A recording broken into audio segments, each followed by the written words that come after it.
El acceso a la vivienda digna para las clases trabajadoras en México es prácticamente inexistente. Las políticas de vivienda en general han favorecido los intereses del mercado y de algunos actores políticos vinculados a este. Más del 60% de los sectores sociales urbanos mexicanos cuentan con ingresos menores a 3 salarios mínimos, por lo cual autofinancian y autoconstruyen su vivienda, ya que su capacidad adquisitiva los deja fuera de las promociones privadas y aún del Estado. A fines de los 70, en el contexto del movimiento urbano popular, surge la ONG Centro Operacional de Vivienda y Poblamiento, COPEVI, la cual impulsó la gestión social de vivienda popular a través de cooperativas. Esta gestión trascendió con la creación en 1981 del Fondo Nacional de las Habitaciones Populares, FONAPO, organismo estatal con financiamiento para apoyar la producción de vivienda autogestionada a cooperativas populares. Con ello surge un breve periodo favorable para la producción de vivienda popular. A continuación se mostrarán las experiencias de gestión social en la cooperativa Unión Palo Alto. Alternativa ciudadana, resultado de la convergencia de actores sociales organizados. Entorno urbano polarizado.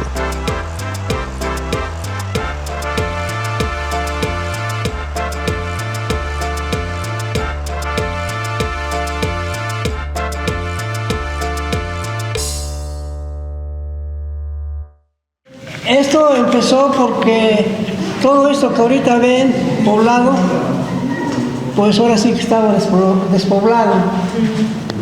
Aquí la gente vivíamos, pues ahora sí como Dios nos daba entendimiento.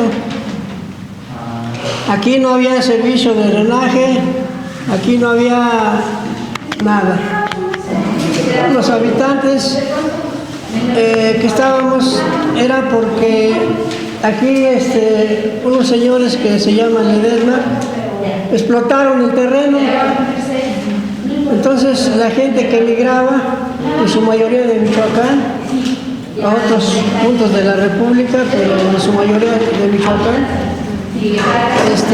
a pedir trabajo. Y a consecuencia de eso el señor agarra y les decía, bueno, mira, aquí te voy a pagar tanto, por decir. Pero si quieres trabajar más, yo te doy permiso que hagas una chocita. Yo no te la voy a hacer, tú la vas a hacer como tú quieras. Y es así como esto empezaron a llegar 1, 2, 3, hasta que se hizo un grupo más o menos, ¿cómo le voy a decir? Pues ya más compacto, más grande, ¿no? Nosotros pagábamos una renta, no sé si Manuel se los comentó, de que pagábamos una renta por los metros que ocupábamos la familia de cada minero. Pues empezamos, cobraban 2 pesos, 1 peso, luego 2 pesos, luego nos hicieron a 3 pesos, luego nos iban subiendo, hasta cuando en aquel entonces la pagábamos 8 pesos por este lado. Acá arriba había un lugar que según era de más calidad, pero cobraba 15 pesos. Alegaban pues, que eran propietarios del terreno, entonces le alegábamos que siempre le pedíamos un servicio, nunca nos lo daban, se cobraba. Dice, si te parece así como sabes bien, si no, pues te puedes decir. Esa era la palabra. Yo no te puedo meter el agua hasta allá. Confórmate con que tienes donde vivir. Ya, sí. Y la luz tampoco, la jalamos, como desde acá la carretera, hasta por acá estaba la joya, la jalamos. Nosotros de arriba, de allá del 15, está la gasolinera, para abajo. Inhabitable, ¿verdad? Entonces nosotros vivíamos, pues, aunque yo viviese tanto, pero como animales, porque en las condiciones que vivíamos, pues nadie de ustedes lo iba a aceptar, ¿no? Vivir en una cueva, dormir en una cueva, irse al baño, pues al aire libre. Aquí le digo que era uno, aquí eran minas, entonces aquí tiempo eran minas. Era uno de sal en tiempo de aguas, pero pues, el agua no teníamos, aquí teníamos que caminar 1,5 kilómetros para traer el agua, bajarla hasta abajo. Entrábamos donde poníamos botinas, lo que fuera, ahí almacenábamos el agua. Entonces transcurrió el tiempo, y llegaron unas monjas americanas aquí al siguiente, acá le decimos el kilómetro 15, sobre la carretera. Entonces estas monjitas hicieron una escuela, pero para ellas, o sea, para dar clases a su clase, pues, a la gente rica, pues. Entonces empezaron a asomarse para acá y empezaron a decir, oigan, ¿y esa gente cómo vive? Pues quién sabe. Entonces, pues empezaron a interesarse y uno al otro se decía, bueno, ¿y si les hacemos un dispensario? ¿Y si les hacemos unas aulas, unas escuelitas para sus hijos? Ellos empezaron a preocuparse y hubo un movimiento de solidaridad previo a la entrada incluso de Escamilla, que lo dio la escuela Merici, que estaba ahí a la vuelta, una escuela de monjas.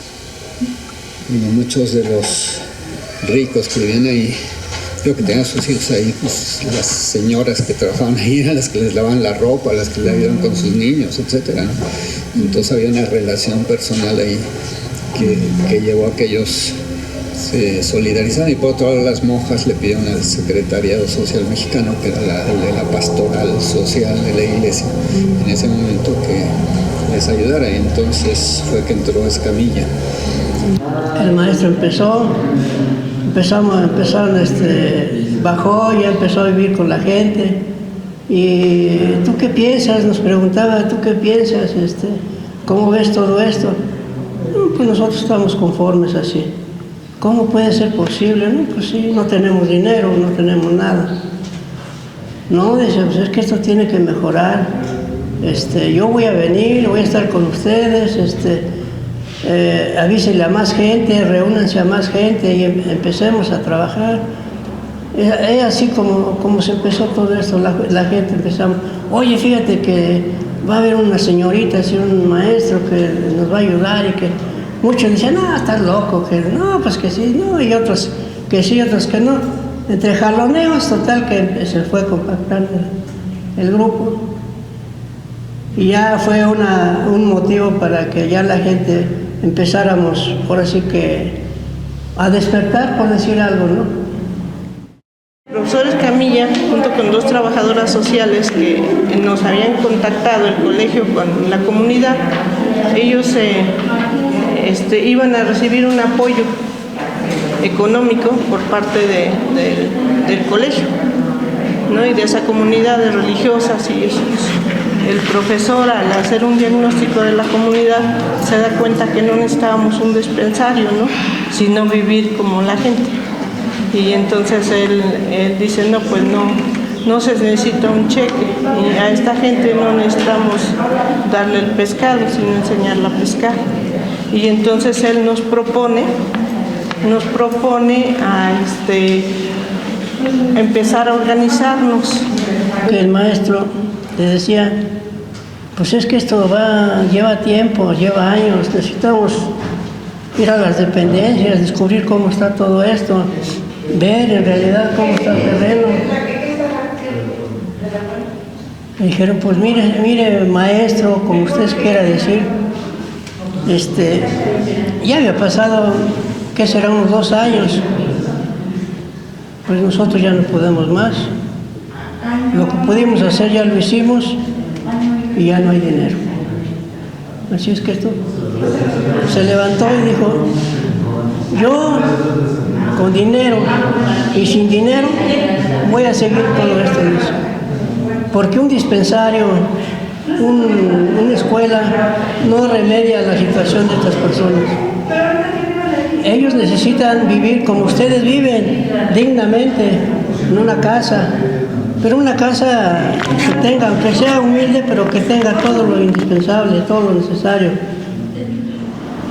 presidente de la Sociedad de Padres, que era antes el licenciado Aranda en ese entonces, se quedaron apoyándonos ellos, dándonos asesoría, él y otro licenciado que se llama Parada del Valle, se apellida Parada del Valle. Un arquitecto se apellidaba Caballero, el arquitecto Lené, que ellos no cobraban ni un quinto a la comunidad, su trabajo era meramente humanitario. Entonces, cuando se terminaron las minas, nosotros el dueño nos dijo, pues es que ya se tienen que ir porque yo voy a vender mis terrenos, ¿sí? Y se lo estaba vendiendo a Bosques de las Lomas. Entonces, pues obviamente nos iba a vender a un buen precio, ¿no? Entonces dice, es que ya ustedes ya no tienen nada que hacer aquí, las minas ya se terminaron, ya no había trabajo para nadie, y entonces pues nuestros padres y todos los que trabajaron en estas minas nunca tuvieron ninguna prestación. Nunca, nadie recibió una indemnización, nadie recibió ningún apoyo, ni las familias de la gente de los muertos que hubo, ni de los accidentados.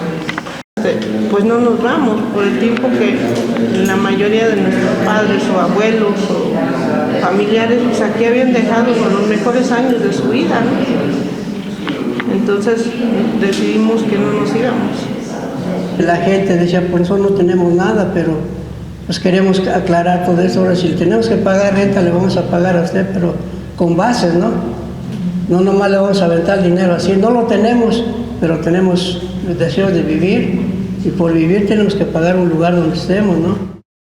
Se negaron a recibirnos las rentas, entonces las rentas se fueron depositando y fuimos reuniendo más. Se fundó la cooperativa, aportamos un fondo de 500 pesos, mano. 500 pesos fue el primer certificado de aportación. Sí. De 500 pesos, que fue nuestro primer fondo social de la cooperativa nacional financiera. O sea, ahí se empezaron a depositar los 3 pesos, los 10 pesos que se le cobraba a otros. Para ese entonces todos estaban, lo mínimo que estaban pagando eran 8 pesos. Los que estaban pagando menos, y los de allá arriba que pagábamos 15 ya. Entonces todo eso ya se había reunido y se seguía pagando porque eso era cada 8 días. Pero vienen los problemas cuando supieron estas personas que nosotros ya andábamos, como quien dice, moviendo. Ellos como tienen mucha lana, nos echaron hasta los ganaderos. Hubo un momento muy difícil que pues no se iban a quedar con las manos cruzadas, porque pues cómo les íbamos a quitar algo que aparentemente, entre comillas, les correspondía a ellos, digamos, el terreno. Los señores Ledesmas, que se llamaron los dueños del terreno, nos citaron por allá por San Antonio Abac, por allá con un licenciado llamado Araujo. Y pues, entramos en una comisión de 6 personas, me tocó a mí entrar esa. Y los Ledesma entró, los hermanos, dice, señor Ledesma, se propone a venderles a ellos terreno. Sí, se los venden, pero como vale, como vale. Pero ¿cómo creen que le van a pagar un terreno a esa cantidad que pagan de ellos? Para que vean que tengo ganas de que la gente se quede, yo les dejo el terreno en 200,000 pesos. Pero en aquel tiempo, 200,000 pesos, 200 millones eran así. Dice, y en 2 meses, aquí mismo, yo traigo los papeles originales y ellos traen el dinero. Para la compra del terreno no tuvimos ningún financiamiento. Nadie nos quiso prestar, no éramos asalariados. Nadie tenía un recibo de nómina para comprobar ingresos. Por lo cual nadie era sujeto de crédito de ninguna institución. Jorge Aranda, ya he hablado con él, y él le ha dicho, por dinero no se espantan, dice, lo que pidan, pues si ya lo tenemos, dice, no se preocupen. Ya después vemos en qué forma lo van a ir liquidando. Entonces ya le dijo, bueno, entonces así quedamos que se haga firmado por el grupo que está dentro y por ustedes, dice, y el convenio se cumple para tal fecha. Así hicimos. Y después se creó INDECO, que abarcaba ya más el desarrollo comunitario. Y el gobierno de la ciudad recurrió a INDECO para que fijara qué terreno se les iba a dar de acuerdo al tamaño de las familias que estaban ahí, al número de familias. Entonces se fijó la superficie y y había un dictamen de cuál era la parte del terreno que iba a ser para ellos. El terreno, pues obviamente el que nos vendieron no era el más bonito, fue el peor de la zona. Esto fue lo que se explotó todo de las minas, entonces eran montículos de desechos, piedras, el más accidentado, partes de relleno y todo. Entonces el asesor técnico pues ya se dio a la tarea de hacer un estudio de uso de suelo, ver dónde tenía que cambiar el relleno para compactar mejor, rellenar las partes y emparejar. Luego nos dijo la señorita Luz, María Luz, dice, nos vamos a reunir cada semana ahí arriba, dice, y les vamos a ir explicando cómo va a ir su trabajo, dice. Y no tengan miedo, dice, estamos con ustedes, dice. Y le decíamos, oiga señorita, pero el terreno que dice, está muy desparejo, ¿cuándo acabamos de emparejarlo? Dice, veremos después. Oiga, lo que importa es que toda la gente entre en razón y que esté consciente. ¿Quieren luchar? Que sí. Si todos están de acuerdo, lo demás lo hacemos ya después de lo bueno. A mí me digo, pues es que yo la veo muy difícil, porque pues había unos bordos como de 5 o 6 metros de altura, otros abajo hacia hoyos, y bueno, pues así. Y empezamos pues, así emparejándolo a mano, no vamos ni en 5 años acabamos de hacer eso. Tienen que irse, entonces en esta semana les mandamos camiones para que recojan sus cosas y se vayan. Nosotros ya teníamos el terreno, pero se estaba compactando y solo teníamos una parte compactada. Entonces, a moverse toda la gente que estorbaba allá arriba, a la parte compactada, obviamente entrar por el lodazal y todo, sin agua, sin luz. Llegó el tiempo que nos dijeron, pues ahora sí, se llegó la hora y el día, dice, el día último de julio, vamos a ser el 1 de agosto, vamos a expropiar el terreno. Y cuando nos pasamos para acá, que se hizo la toma simbólica del terreno, un 31 de julio para amanecer 1 de agosto, pues vinieron los ganaderos y desalojar a la gente. Y en general, los mejores que nos rodearon de todo lo que es el terreno. Y decían, ahora sí no salen y van a entrar más. Los que entraron, los que quedaron afuera, quedaron afuera. Y algunas señoras quedaron afuera. Pequeños como de 5 años. Quedaron entrar, no, váyanse para allá. O sea, ahí este día nos secuestraron a 2 compañeros, nos engañaron, pero no era nada, se los llevaron. Y entonces la situación pues de todos empeoró, porque coge tus palos y tus láminas que rescataste de la chocita que tenías arriba y en camiones, como ganado, nos transportaron con unas pocas pertenencias que cada quien pudo jalar. Entonces ven y planta tus 4 palos, ponle tus láminas y los mismos muebles, los roperos servían de pared, ¿no? Y plásticos, cartones, láminas, con lo que se podía armaba uno el cacalito para quedarse. Pedimos a la delegación Coajimalpa pipas de agua. Daba la impresión de ser una zona devastada por un huracán, o sea, sí, para colmo pues las lluvias nos ganaron, ¿no? Entonces caían unas granizadas, algunos compañeros se les mojaron sus colchones, cobijas, no tenían ni con qué taparse en las noches. Fue, yo creo que la parte más difícil, por lo que la cooperativa, algunos se fueron, algunos viendo la situación se fueron pocos, la mayoría nos quedamos. El trabajo se había terminado y todo el mundo había buscado trabajo donde podía. Las mujeres habían salido a trabajar a las casas ya, ¿sí? para apoyar, porque económicamente pues no se podía. Antes la única aportación, el único ingreso era el salario que tenía aquí el minero y ya era pues una miseria, ¿no? Entonces, con muchos niños y todo eso, ahora la ventaja que teníamos era que aquí, pues toda esta parte que es bosque de las lomas, era una zona virgen todavía, de bosque de encinos, con fauna silvestre, había liebres, había ardillas, había tejones, había armadillos, había tlacuaches y muchas aves.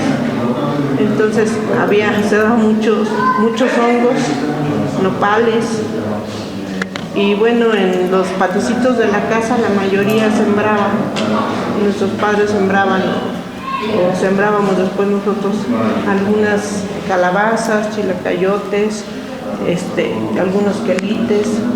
Entonces se completaba uno, ¿no?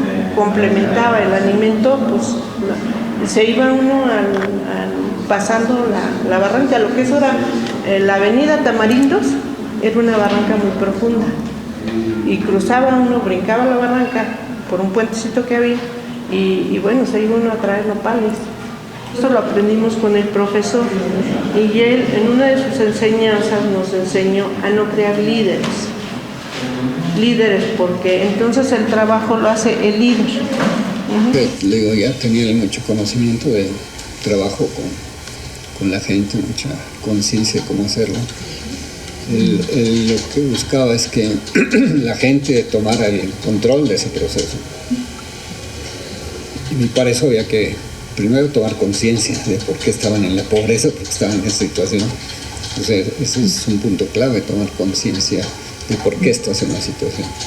Segundo, cómo te organizas para evitar también los liderazgos que absorben todo y controlan y manipulan e incluso explotan a la gente. Entonces él decía, aquí no hay líderes, todos son líderes.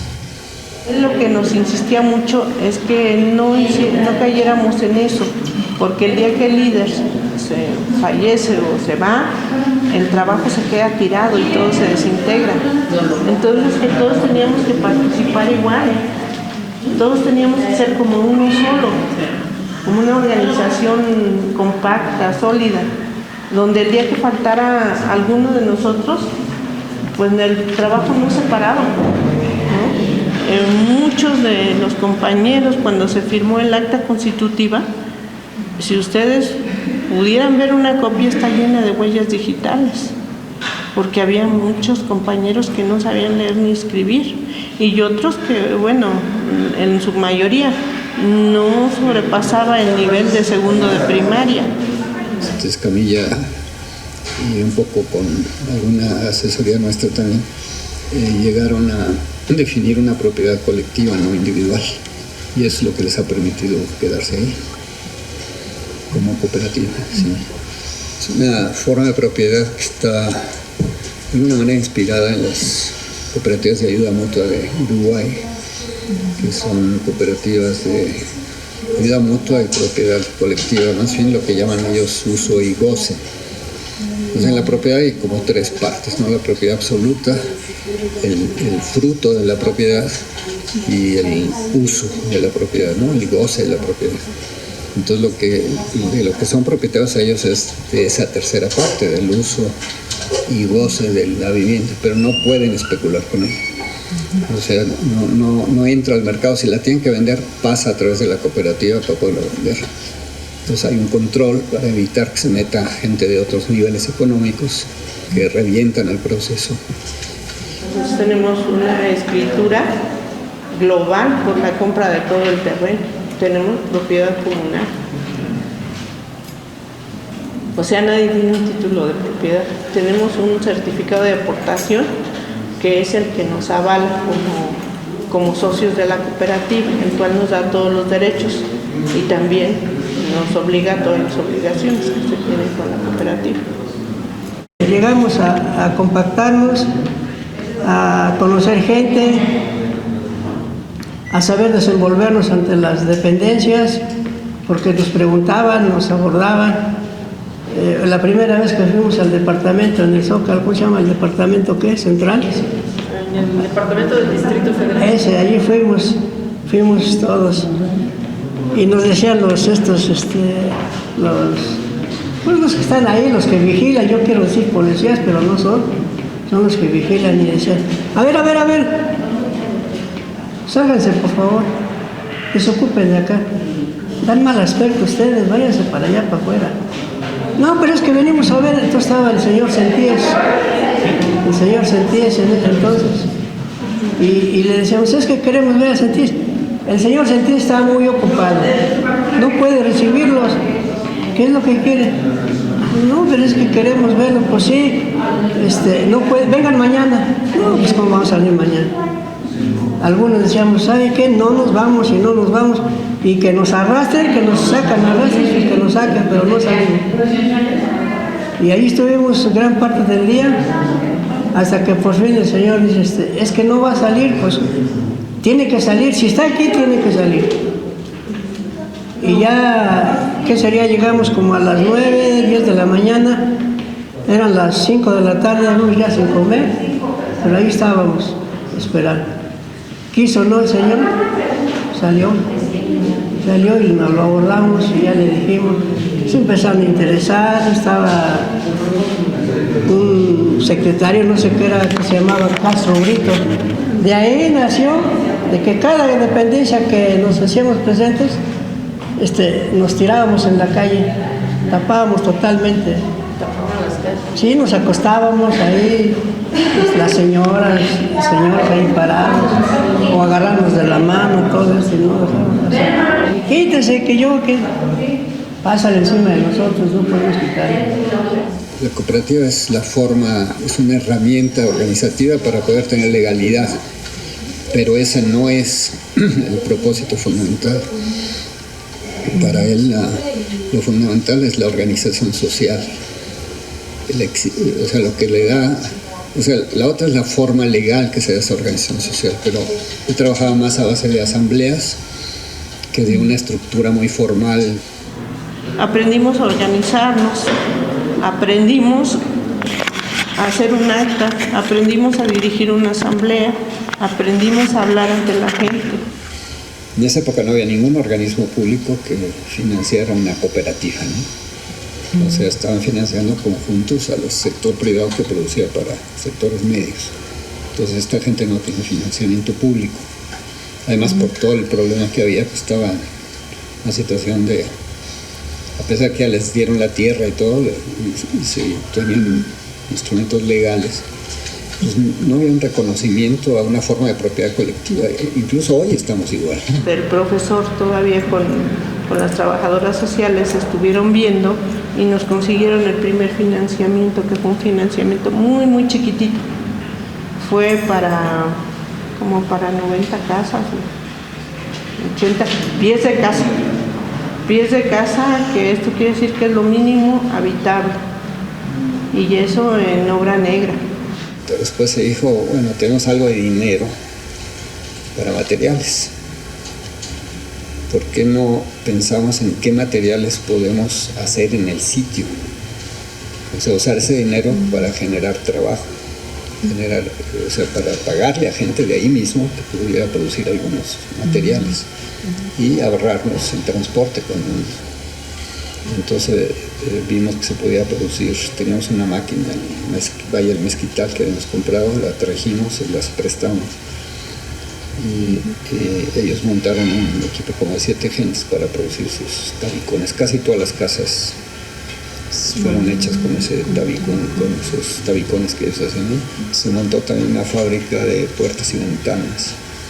Entonces también con un maestro que sabía herrería, enseñó a otros y se montó una cuadrilla también pagada, o sea, se pagaba con el dinero de los materiales.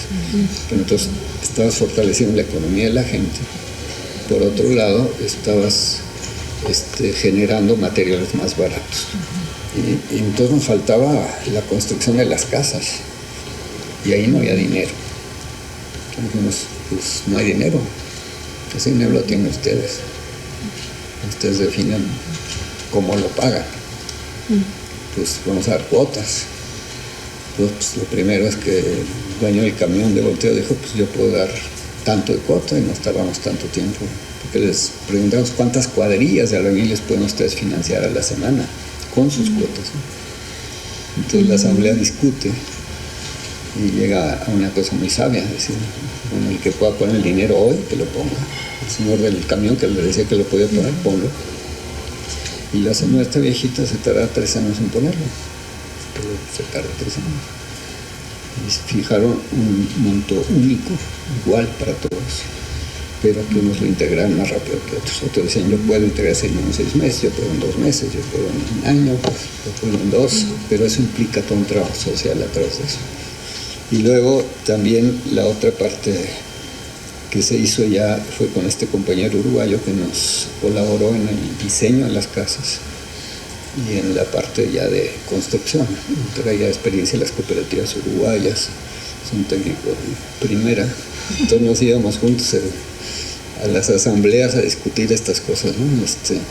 Y él trajo esta tecnología, que es una tecnología muy sencilla, con ladrillo rojo se hacen unos panelitos, con una varilla en medio y luego una mezcla fuerte de cemento y arena que los une, y entonces son unas tablillas que sirven, no necesito comprar cimbra, o sea, nada más algunos puntales y se hacen las travesitas en las que va a cargar eso. Se pueden hacer coladas ahí o también montarlas desde abajo, se ensayaron las dos formas.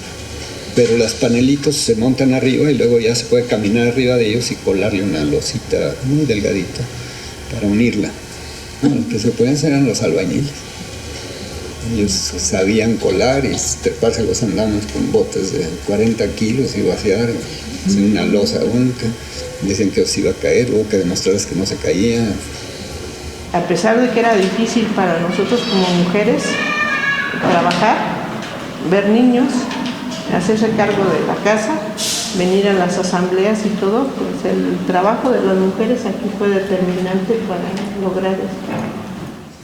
Todo un día en una asamblea las mujeres decían, nosotros empezamos esto, ya nos convencieron, así.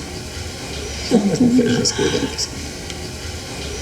Entonces fue muy emocionante porque ese domingo alguna viejita, por ahí tengo una foto de una de ellas, salió con el nieto a construir sacó la cuchara al mole, porque obviamente no tenía cuchara de albañil, con esa va a darle cucharón así. Bueno, eso después todos lo construyeron así, y todo eso se hizo con trabajo voluntario. Todos los techos están hechos con eso, y es trabajo voluntario. Decíamos, aquí hay muchas mujeres solas, madres solteras, mujeres ancianas, ¿cómo se van a trepar a los andamios a colar su casa? Eso no pueden hacerlo, pero sí pueden preparar esto, sí lo pueden preparar en el piso. Y lo pueden hacer hasta los niños, todo el mundo lo puede hacer. Y ya ustedes, hombres fuertes, suben las cestas y lo cuelan arriba con todo gusto, pero ya en lugar de una losa de 10 centímetros, una losita de 3, y con tela gallinero nomás para armarlo. Se hicieron las cepas para las casas, para hacer la cimentación, los agujeros, que eso lo puede hacer cualquiera. Por supuesto con asesoría técnica, hacer el corte de las varillas, se hicieron unas mesas con el tamaño exacto de las varillas, como lo tienen que doblar y todo para que fuera muy fácil. Ellos hacían eso y luego construían los castillos de las casas. Todo ese trabajo de fierro se hizo voluntario. Y luego se hizo voluntario también el acarreo de materiales a los lotes para evitar que tuvieran que contratar mucha mano de obra de peones, ¿no? O sea, lo menos posible. O sea, teníamos algunas actividades que abarataron el costo y que son gratuitas y que formaron un poco el sentido de comunidad y el trabajar juntos, que eso es muy importante. Era parte de la metodología social también, que trabajaran juntos, porque eso genera amistades, genera relación, genera apropiación de lo que está haciendo. Se hicieron grupos de construcción para empezar a construir los primeros pisos de casa. Unos eran de 8, otros de 10. Había un grupo de 2. Entre semanas se contrataba un albañil, se le pagaba entre todo el grupo. Y bueno, iba avanzándole a las casitas de ese grupo. Y el sábado y el domingo llegaba todo el grupo y a echarle montón a una casa, ¿no? Y a la siguiente semana otra, y así se iba avanzando. Abajo era una cocinita,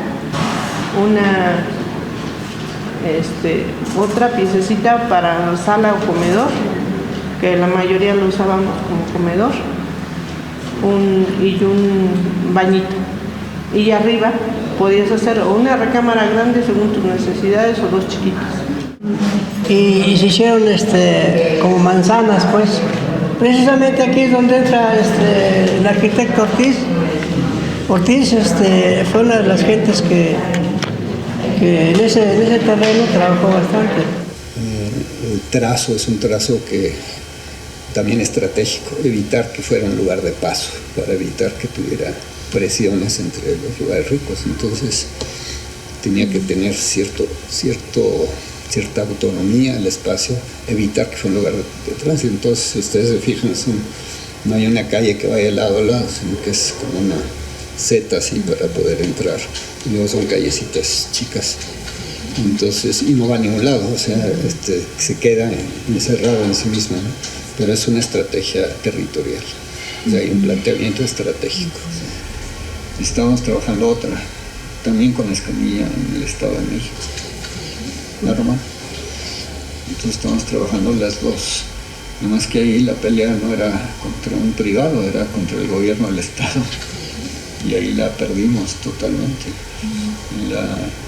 Es la diferencia de uno y otro, porque era la misma metodología, éramos los mismos actores, era la misma gente con necesidad de vivienda, y ellos estaban ocupando un hospital que se iba a construir en Itlanepantla, pero lo absurdo es que pusieron un hospital enfrente de una acerera, ¿no? Que además del ruido que significan esas, el humo lleno de óxidos entonces el gobierno había parado la obra. Era el peor lugar para un hospital, y eso fue invadido por esta gente. Vivían ahí, tenían ahí unas divisiones de madera, y entonces Escamilla, que estaba trabajando en esa zona, trabajó con los organizados también, y que pudiera comprarse ese predio barato para poder hacer bien la cooperativa de vivienda. Aprovecharon la estructura del hospital, lo que fuera. Pero ahí el mismo gobierno se encargó de desbaratar todo, y con una estrategia de terrorismo prácticamente, ¿no? Espantoso. Quedaron al final como 5 gentes de todos los que eran, y con eso se reconstruyó la cooperativa y se consiguió otro terreno, y esa cooperativa existe en Tlalnepantla, pero no son los mismos originarios, algo 5 o 6. Pero eso mostraba que es muy importante. No solo depende de la gente y su organización, sino de las alianzas que puede hacer. Palo Alto pudo construir, gracias a esta confluencia de actores, pudo construir varias alianzas. Aún así le costó muchísimo, muchísimo, porque está en contradicción con el sistema, ¿no? Sí. Esa manera de propiedad, la manera de construir una cooperativa de vivienda que ni existe en la ley, de todo lo que se hizo, ¿no? Entonces les costó mucho trabajo. Años de trámites y de peleas y de estar en las oficinas públicas, como siempre, ¿no? A pesar de los apoyos. Lo que nosotros decidimos para la cooperativa ser una organización que no mezclara la política dentro de la cooperativa, de los partidos, y no deja que ningún partido venga a hacer de la cooperativa un botín político. Es mucho rollo, mucha palabrería, ¿sí? Pero no hay trabajo reivindicativo. O sea, va el candidato a las zonas marginadas y saluda a la gente de mano y carga al niño y le da besito a la señora, ¿sí? Y abraza a las ancianitas para la foto. Pero los colonos les plantean sus necesidades y ve las calles y ve que les hace falta muchas cosas, pero cuando llega al puesto no regresa. Nos solidarizamos porque era todo lo que nos había transmitido el profesor Escamilla, de que la lucha de los pobres era universal, aquí en México y en otros países. Por ejemplo, a grupo de campesinos que venía de Michoacán, que venían algunas veces a hacer movimientos a la reforma agraria, algunos trámites y todo eso, que llegaban en sus camiones, no tenían dónde quedarse, entonces los mandaban a Palo Alto, y aquí pues en este salón les hacíamos algo entre toda la gente, les hacíamos unos alimentos de cenar, lo que podíamos, les dábamos de cenar, les facilitábamos cobijas y todo para que se quedaran aquí en el salón, pues los días que ellos necesitaran, ¿no? También con la cooperativa Pascual se les fue a apoyar cuando ellos lo necesitaron, con otra cooperativa de vivienda que surgió junto con nosotros, que se llamaba Unión de Colonos de la Romana, en el Estado de México, en Tlalnepantla concretamente, que sí ha sido una colonia solidaria. Incluso se quedó así como la tradición, ¿no? Porque aquí pasan los peregrinos y ustedes ven subir a toda la gente con sus ollas de café, de té, tortas, gelatinas, todo, a llevar a los peregrinos que vienen del Estado de México. Cuando la gente de alrededor, que no habían sido mineros, que no habían llegado del mismo pueblo y todo eso, se nos acercaron y pidieron un chance de entrar y conseguir una vivienda, nosotros humanamente les abrimos los brazos. Órale, vénganse, también son pobres como nosotros, también están necesitados de una vivienda. Pero ¿qué pasó? Ellos llegaron con la mesa puesta. Esta gente después nos empezó a formar un grupito al interior de la cooperativa, porque les llamó mucho la codicia por el precio que está el terreno de al lado. No sé cuánto les hayan ofrecido. El chiste es que la gente se hizo un grupo más o menos como de 15 a 20 gentes, que hasta la fecha van a ver las casas desocupadas, precisamente. Y ese es el problema que está enfrentando ahorita la cooperativa, porque a raíz de eso se canceló el registro, el papel que le da vida a la cooperativa. O sea que primero armaron el grupo, lo armaron, y después ya empezaron a hacer maniobras con los de aquel lado para querer borrar la cooperativa. Claro que ellos iban a llevar un buen billete, ¿no? Por una persona que se vendió, nos cancelaron el registro. Entonces se armó fue una bronca dura, hubo hasta golpes y todo así, ¿no? Y fue cuando nos sacamos de aquí. Es increíble que una institución como era Fomento Cooperativo, siendo una institución de gobierno y que la palabra lo dice, fomentar el cooperativismo, le haya cancelado a la única cooperativa que había en el Distrito Federal de vivienda el registro. Y nos dieron duro, con todo. Íbamos a cualquier dependencia y nos cerraban las puertas. Y no lográbamos ninguna negociación ni teníamos ningún avance, porque ellos tenían el apoyo de ellos, el grupo disidente. Y fue una lucha, pero como nosotros éramos mayoría, incluso empezaron a agredirnos físicamente. Y las agresiones fueron muy fuertes, empezaron a agredirnos y bueno, nosotros nada más nos tapábamos los palos, porque nadie de los que agredían pues no respondía, ¿no? Porque se insistía mucho en la asamblea que no respondiéramos a la provocación y bueno, tratamos de mantener control hasta que un día la gente se cansó y dijo ya basta, ¿no? Ya basta, y pues se soltó el conflicto, a ver quién puede más. Y si es el único lenguaje que le entran, pues a ese le vamos a entrar. Y entonces fue cuando toda la opinión pública se vino encima. Entonces teníamos televisión, radios y periódicos aquí diario.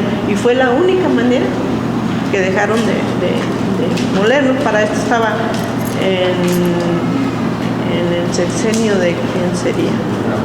De Salinas, yo creo, porque fue en el 95, que estaba por terminar el sexenio, y entonces ellos mañosamente lo que hicieron fue negociar con el grupo disidente y engañarlos y decirles, les vamos a dar esto y esto y eso, y la verdad es que les ofrecieron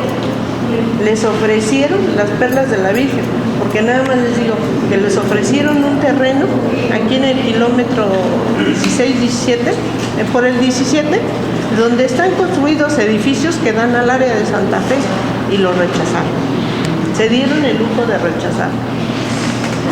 Al cancelarnos en un registro, volvimos a hacer a registrar nuestra cooperativa y con otro número, y aquí seguimos porque pues somos mayoría, y mientras ellos no sean mayoría no pueden tomar la decisión corrupción aún haciendo la asamblea, aun cuando ellos convocaran y todo como grupo disidente, porque tienen 30, 40 gentes.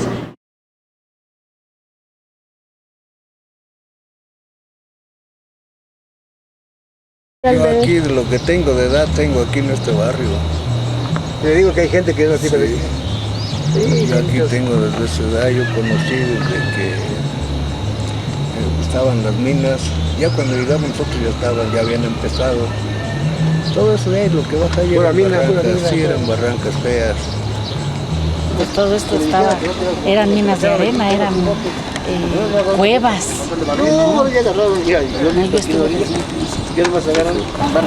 ¿Y a futuro cómo ve la cooperativa? ¿Se va a seguir manteniendo? ¿Se va a perder? No, pues esperemos que no se pierda. O sea, más que nada que los jóvenes de ahora que vienen atrás de nosotros no lo dejen perder. Que no dejen perder esto porque de verdad es como le platiqué. Yo viví en unas minas, en unas cuevas. Entonces ahora ellos pues no van a vivir en eso, ahora ellos ya viven en casas ya... Pues. A las 6 de la mañana nos levantábamos, a cargar el tabique, a remojarlo, otros a hacer la arena, otros a cortar varilla y otros a hacer ganchos. Ya nos habían dicho cómo se iba a hacer el tipo de fabricados. Y yo digo, pues los señores, yo sí, mis respetos para ellos, porque en verdad, a lo menos en el grupo que me tocó a mí, nada más éramos 3 hombres y las demás eran señoras, pero se pagaron de lo bonito. Unos haciendo cepas, otros ya poniendo ya el cimiento, otros haciendo prefabricados, cortando varilla. Bueno, el chiste es que andaban niños, señores, jóvenes, todos trabajando. Cuando todavía estaba la mina, a nosotros nos tocó hacer los prefabricados de las casas, acercarle bueno, en aquel entonces a mis papás, acercarles el agua, la arena, la grava, el tabique, o sea, lo que uno pudiera. Yo a cuestas de este terreno perdí uno de mis niños, le dio pulmonía, nos agarró el agua allí en el departamento central. Ahí, y ya. Pues, le dio pulmonía. Y así me aferré más a este terreno, porque esto va a ser de lo que más necesito. Y cuando dicen esto es tuyo, no, pues hay que echarle ganas y aferra uno. A ver si vamos más. No se nos puede olvidar. No me gustaría salir de la cooperativa. En primera porque aquí nací.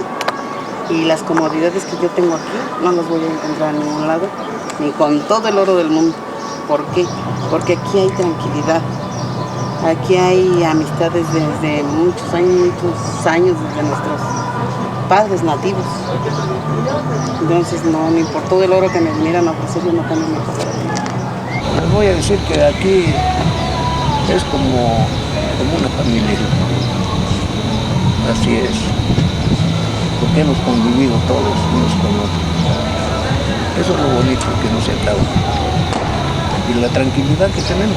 Sí, está muy tranquilo. Aquí sí. Pues tenemos a veces reuniones de vecinos, ¿no? O el frente o el de al lado. Nos identificamos porque siempre hacemos, como les quería, compartimos. No todos, compartimos así, que cuando tienen un célebre de alguna reunión familiar, luego nos invitan, o los invito yo. Más que así en estos días de, por ejemplo, ahora en septiembre, noviembre. ¿Ustedes vivirían en otra colonia? No lo cambiaron. No, esto no lo cambié. ¿Todos participan en esto? Sí. En el salón hay junta cada 15 días. Entonces ahí no, ahí dicen, pues hay que ir a la delegación para preguntar lo de la basura o lo de la luz. Vamos ahorita a por lista. Si nadie quiere ir, por lista. ¿Cómo están? ¿Siguen yendo a juntas? Estamos, mire, no podemos ocultarles en el sol con un dedo. Podemos hablar de los cooperativistas de gente grande y de gente vieja como yo. Pero ya los jóvenes, usted les dice a este muchacho, vete a la junta, puede ser porque si yo no soy el socio. Pocos, no todos. Porque muchos sí incluso le empiezan a arrimarse a las juntas, bueno, que es lo que les deja su papá. Pero muchos no.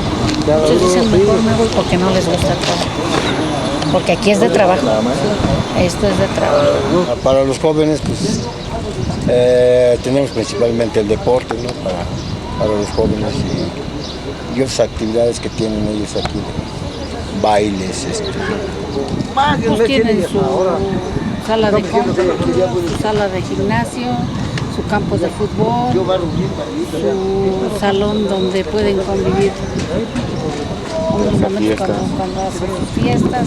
Todo lo que hay aquí, pues en realidad sí se ocupa, porque en primera la necesidad de ir, por ejemplo, de ir a la tortillería, a la tienda, a la iglesia, porque tenemos iglesia, biblioteca, dispensario, gimnasio, iglesia también tenemos, computación. ¿En qué trabajan?